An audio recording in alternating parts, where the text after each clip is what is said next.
Hello everyone. We are back with yet another episode, and today we have Pankaj Gogoi with us. Pankaj, did I pronounce your name right? Gogoi part. Yeah, Is right. it right? All right. Okay. All right. So, as you all know, Pankaj, as you know, Pankaj, what we do is basically we bring in stories from different people, and we try to understand the importance of mental health through their stories because few of them had been through different phases of their lives, and sometimes it caused their mental health. But at the end, I hope we all have happy endings. And on that note, we hope that we learn certain things from their stories and understand how exactly they have coped up with different kind of problems that they've faced in terms of mental health. And thanks for joining us. And from now on, we'll start the episode where we'll understand your journey and we'll try to seek the learnings that you have throughout your phases. And I'm sure that our audiences, whoever watches us or listens to you, they understand the importance of mental health, and through you, they can learn certain things as well. All right, Pankaj? Right. Yeah, So, welcome to Project C Foundation, and this is the C podcast. And I just want you to get yourself introduced to your audience before we start the conversation. yeah. Hello, everyone. My name is Pankaj Gogoi. I belong to Guwahati. I've been working for about 18 years in corporate and then in startup about 7 years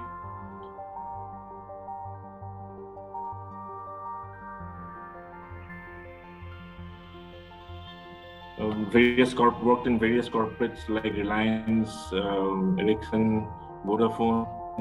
Currently, I'm working as an entrepreneur, director for Red Lemon Technologies Private Limited, and president for Startup Assam. And also, I've been running a startup called Bambusa Creations.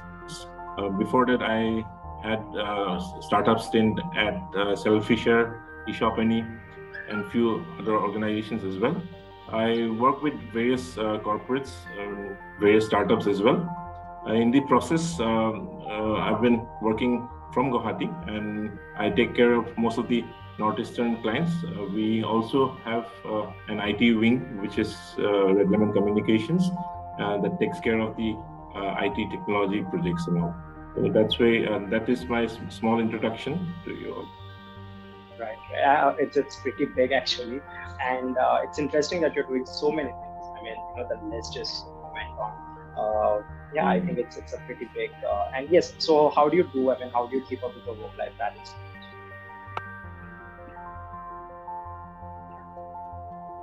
Yeah, work-life balance is the toughest part when you have so many things running at the same time. And all I think is that it's all in the time. If we can manage the time management part, then most of the things are settled. If the tasks for the day are achieved on the same day, then most of the tasks for the week is achieved, and for the month and accordingly for the year.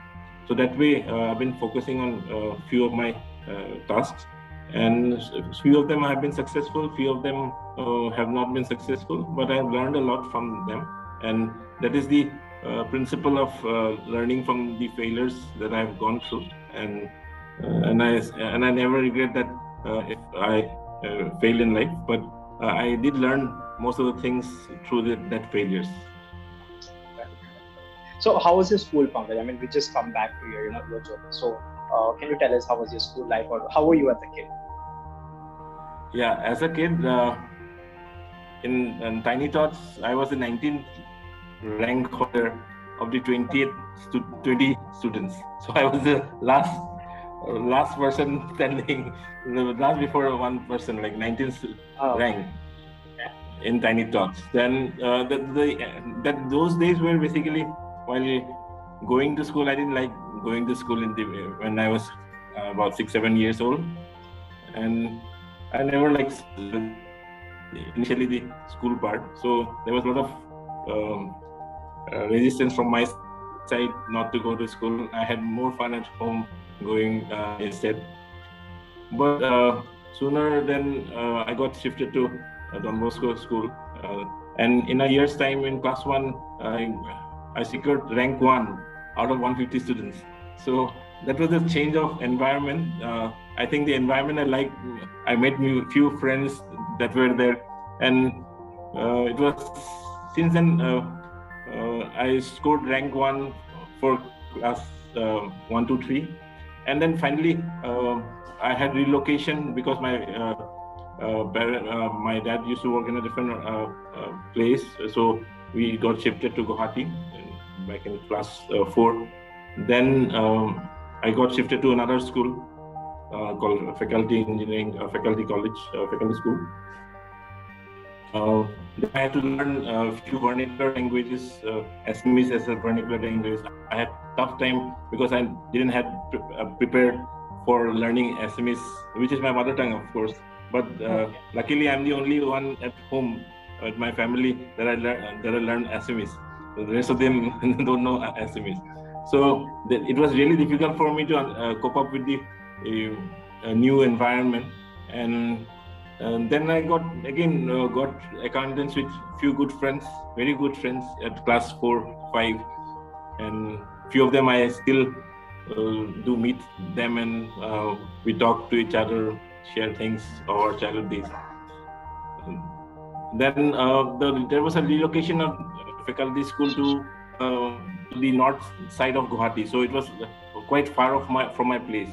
So I got shifted to another school called Modern School, and then since then it was like changing of school was an adaptability habit for me. So I learned to make friends with people, and I learned to adapt to the environment, and that is the best part, I think, which I got during the childhood days.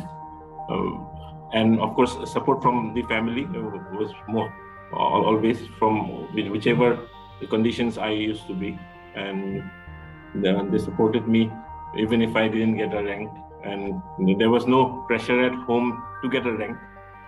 So I adapted accordingly, and then after in Modern School, I got acquaintances with few friends, again very good friends, and then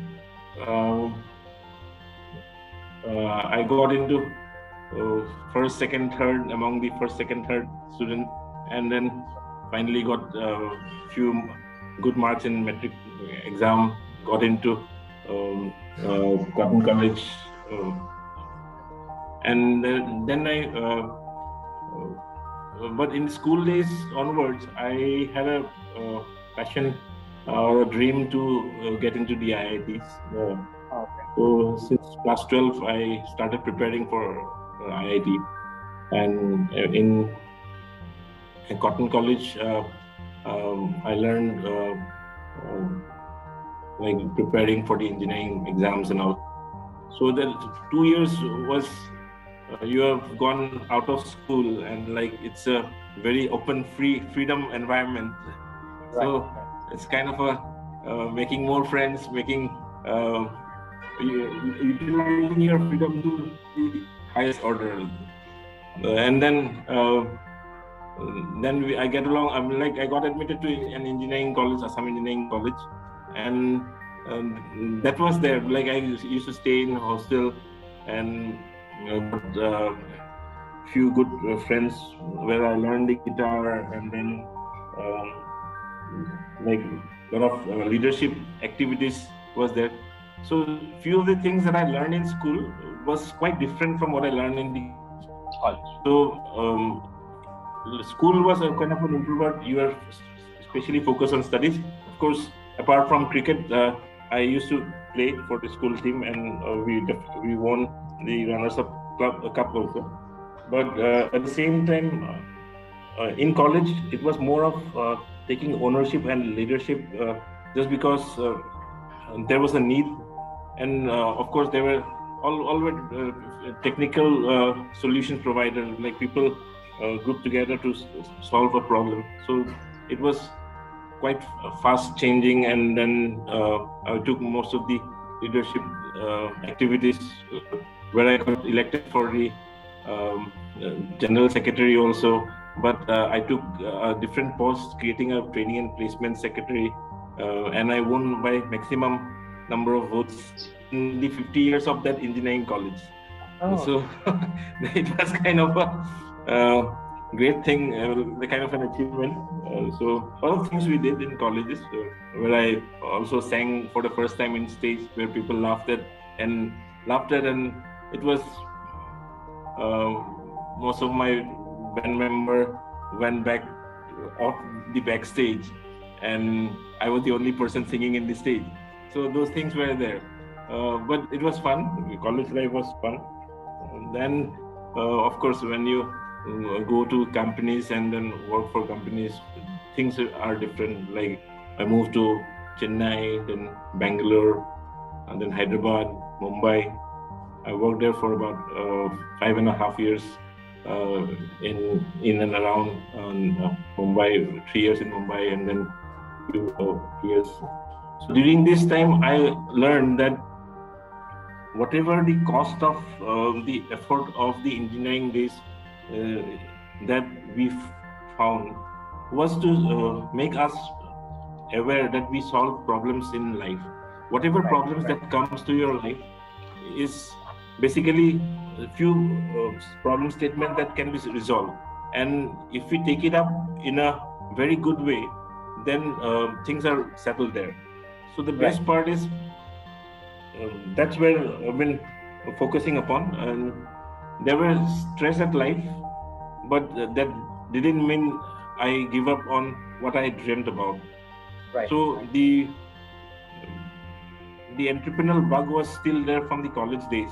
Of course, I tried to learn most of the things in the corporates, where in terms of technology, in terms of management, and of course and I learned a lot from the management program at Accelerate, and that was one of the turning point which made me confident to quit my job at Reliance in Mumbai and come back to Guwahati to start something of my own again and work upon it. But to start something of that sort, you need capital, you need projects, you need networking. So during those days, it was we found that there was no ecosystem built up in Northeast or in Guwahati for any entrepreneurs. So there was no mentor support. I come from a first-generation entrepreneur. I am a first-generation entrepreneur. My dad used to work for a government organization. So my mom used to be a housewife. So both of them would support me in terms of whatever endeavors that I did.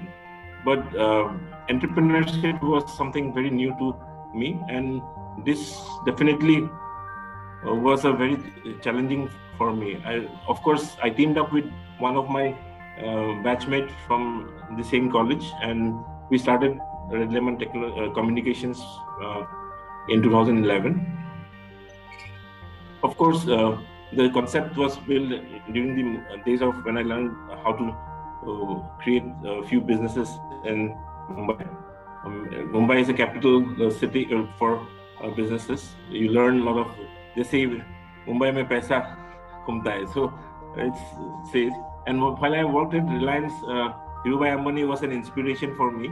And somehow deep down, I would do something great. I had thought then that I would do something for my state, do for my region, and perhaps for the country as well. So that way, that was something that drove me and didn't make me stop from resigning from the organization. From Reliance, I resigned, and then I took a direct flight back home.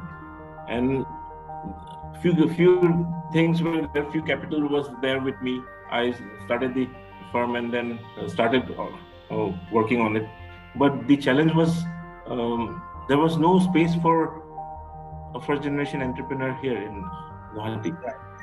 Whatever businesses were done, we basically few communities who were very well versed with business and established business. Their sons and daughters would do, or maybe their grandson or whoever. Right, but for me, yes, for the younger generation, from the first, second generation. So that was something very difficult for me to understand. Like where was I lacking in it? Then I met few mentors in life who were very helpful to me. One of my mentor is basically Mr. Kumar Mishra and Mr. Amitabh Borwa, and then Mr. C. Chaudhary, who happens to be very motivating and have been mentoring me for some time. And but at the same time, apart from the mentors support, of course, you would need capital and for running a business. You have to have a dream first as to what you want to build. So those are challenges that I faced, and the during the initiation of creating the enterprise, I had found that even if you go for some support, there was always a requirement for some references. So those kind of things were there, and I thought, is this the way should business for an entrepreneur or a first generation entrepreneur should go? Then I thought this may be the wrong approach. We of course launched our first online shop of Northeast India, eShop.any, in 2011 and 12. We did good amount of businesses there, and then we were trying to raise capital to scale up our venture to the next level. During those days, Flipkart was also there in Bangalore, and we basically had more sales in Guwahati in Northeast India than Flipkart in 2012. So it was running good. But when we tried to raise capital, we faced a lot of issues. We didn't get funded. Most of the people who've been approached didn't wanted to invest in e-commerce that time, and basically those were challenges. So now everyone is investing in e-commerce, but at the same time we thought we hold this project for some time, and then we worked on location-based service. It's a newer kind of a service called Selfisher, and we grouped together with few very potential people onboarded to make it happen across India. We developed the technology also, while at the same time when this thing were there, it was really on the developing side of creating a great enterprise. Again, the same problem we faced. The same problem was basically raising capital, or how can a startup from Northeast India spread across pan-India, whereas the reverse is happening. So those were few of the problems that I faced, and those were the learnings that I have gone through, for which we started Startup Assam. And Startup Assam have been a platform for creating a platform for entrepreneurs, professionals, mentors, venture capitalists, angel investors in one common platform, so that whatever the problems that we face, so that the younger generation doesn't face. So that way we started, and we organized few programs, 30 programs on month for 3 years, from 2015 to 2018.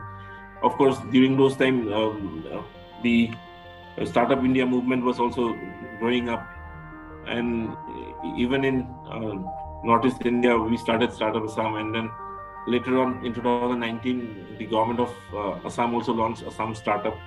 And so these are a few of the things that came up as a whole. But while we were starting up, and when I went through this journey, most of the problems that I faced from the personal level or from a mental health perspective is you need to have a very good co-founder who believes in your idea, who understands you as a person, and respects the vision that you carry forward with. That is the first, most important part from an entrepreneur or a startup perspective. In case if that doesn't happen, then nobody is gonna believe in you. the way a startup works, people would say, "Hey man, you are crazy. You have been working 20 hours a day, and what is the output that you are putting in? You have not raised even $1 million."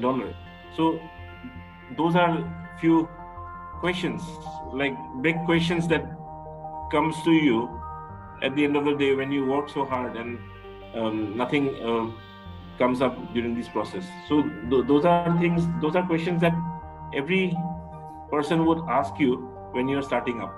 And those instead of that, instead of taking it as negatively, you should, I think from my perspective, I took it as a challenge.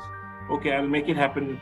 I'll make this convert, and then if I can be the first rank holder from 19 students, then definitely I can solve this problem as well. So those are childhood lessons that I got through that made me motivated, and always a winning ability or a winning attitude and a go-getter attitude to achieve that what we believe in. So that is number one. The right co-founder is very much important. Then you need a very good mentor, basically, who guides you in various ways in terms of getting your work done, or possibly suggesting what needs to be done and what can be done. So those are things there. And so apart from that, at the same time, an entrepreneur or a startup person works almost of the time. He or she gets so much of ups and downs per day that it multiplies in a week. So all these tasks gets pending, and this pending task gets piled up and becomes more kind of a some of the tasks are not achieved. So this goes into pending list. Red marks comes in while you are approaching for a project report or a DPR. So that way, these things piles up and creates more pressures to you. So those are challenges that, from an entrepreneur perspective, I also personally face this kind of problems every day. So the best part, I think, is the resilience for solving the problems. It's very much important that we solve with resilience. There would be a lot of challenges, but never give up attitude can help solve this problem. And like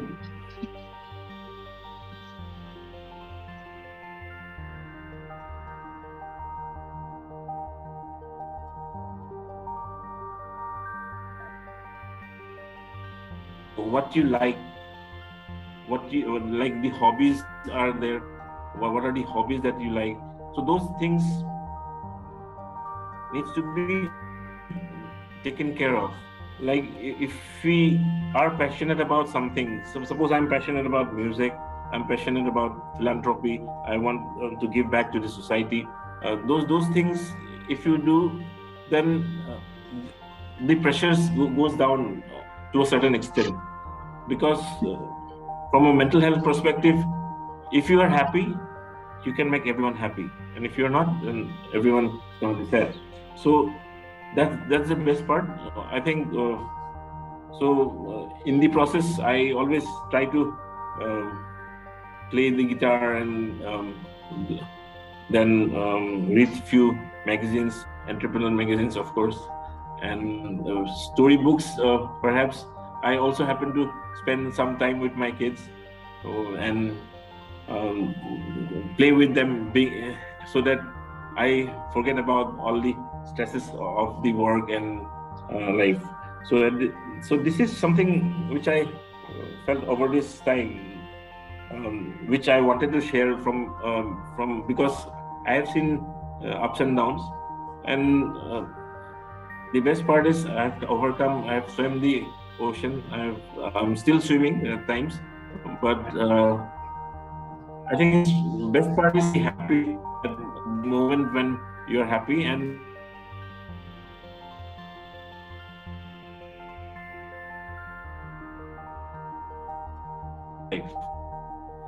so these are some things I wanted to share over your podcast, and a few things like I wanted to share. Over to you. Right. Well, thanks, Pankaj, first of all. Thanks for sharing all of this. As you can see, right now, the entrepreneurship in India, especially, is blooming.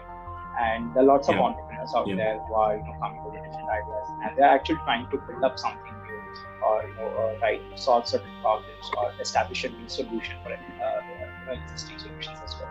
So I think it was really necessary for us to also understand this, the mindset, right from the start, as a whole, the mindset of never giving up, something like that. There are many things that goes on when you start your journey, and I think this has to be there, out there, because someone might just get benefited by this as well, because that's really tough. Honestly, entrepreneurship is really tough, and if you are taking the swim, then you'll have to complete the swim. You just can't give up in between. And I guess in between, as I've mentioned, there'll be lots of ups and downs as well, and it would again come down to you, how do you encounter with them, or how do you actually try to make sure that you're solving them as well. And thanks for sharing all of this. But I'd be having certain couple of questions, which might help our audience as well. Yeah, I would like to add. Yeah, I would like to add here. Like one instance was basically a corporate experience. When I left my job at Vodafone, there were a lot of questions. Why are you leaving the job? What are you going to do next? So how are you going to sustain? Who's going to invest on you? What is your problem statement, or what is your vision? Who's your mentor? Or like, if you cannot show people in 6 months' time, then your story is gone for them. So those are things like, these are peer questions, but from an entrepreneur perspective, I think this shouldn't matter at all. This is something लोगों को तो कहना ही है नहीं. So, but what you dream and what you believe in it, you should charge ahead and move ahead with great confidence and achieve it. At the end of the day, you are the person who's going to be satisfied that you gave your 100%. If it didn't work out, fine, but you gave your 100%, right? So that's what I believe in. Of course, that's something to be worked on. Right, and I just wanted to ask, as I've also previously asked about your work-life balance as well, and I've told how things go sometimes and how you cope with that. But what are the times where you feel devoid of your personal space, or let's say there's projects going on and you're just completely exhausted in terms of it. So how do you charge yourself? How do you charge yourself? How do you come back to your personal things and take charge of it? Right. So, best part, if something goes wrong in a business, you just need to sleep. First thing, get over it. Like, so my mantra is, you have 4 different things in different projects running. So one gets failed, the other is still working. So that way, and the third one goes on. So that way, like previously, a lot of people were, or an investor, from an investor perspective, would always say, he's always into different kind of projects, different things. But that is how I juggle the balls, right? So that is how I know. And in case if something that doesn't work out for one project, then the other projects will definitely sustain the business. So that is how I take it into. And whenever there is something not coming up in a project, then keep the project on hold for some time, a day or two, and then rethink over it and find out what is the best solution, restructure the business plan, and then go with another positive mindset as to how to solve the problems, and then a different approach. Ask your friends and families or your good friends who can guide you, not just business partners, but good friends who can suggest you, because they know you better as to how the approach would be. So that way it's very much important. So that is the reason why friends are very much required at every point of time, be it in kindergarten, be it professional life, be it in a rock band or whatever.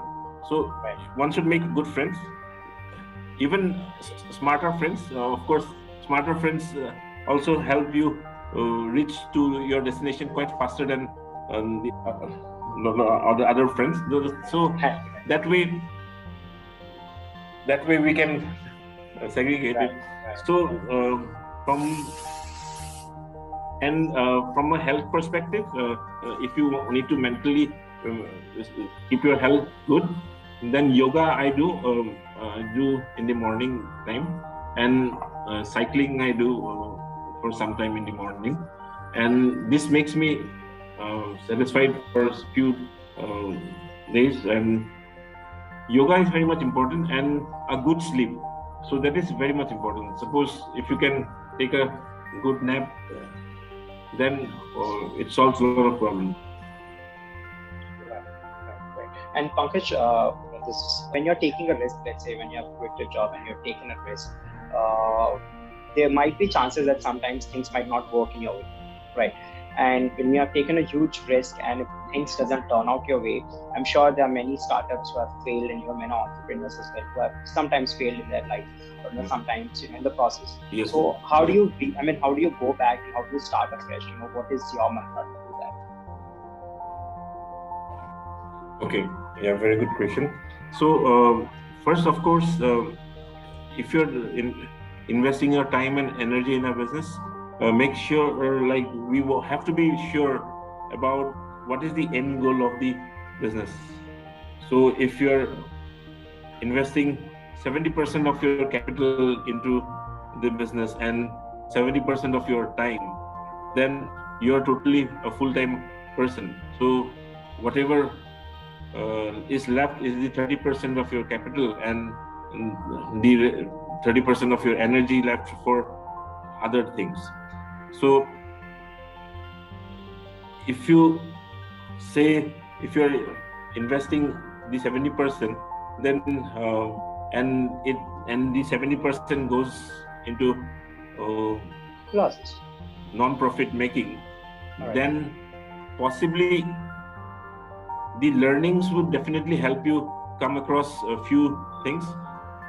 And they say that while you are investing 70% of the energy and the money effort, then you would definitely have a few understanding of the overall business that is there.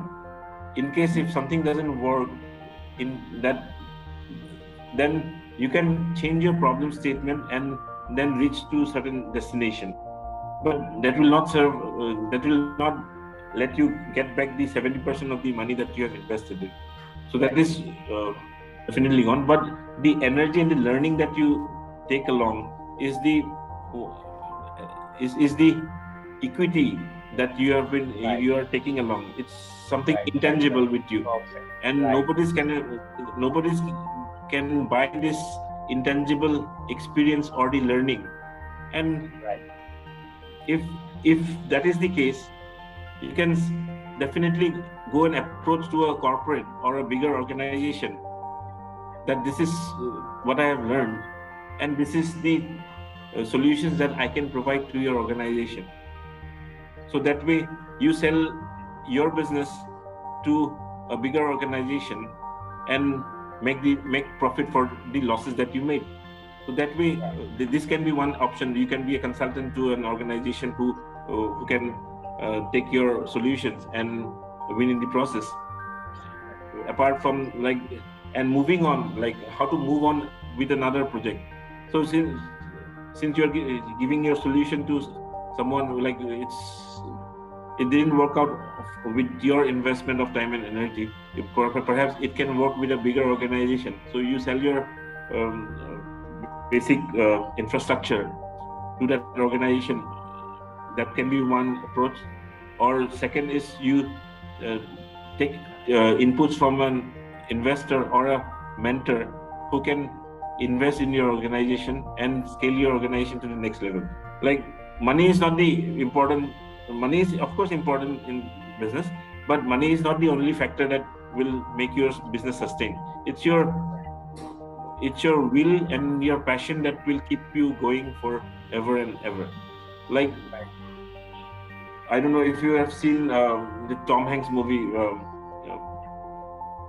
the person, I forgot the name of the movie.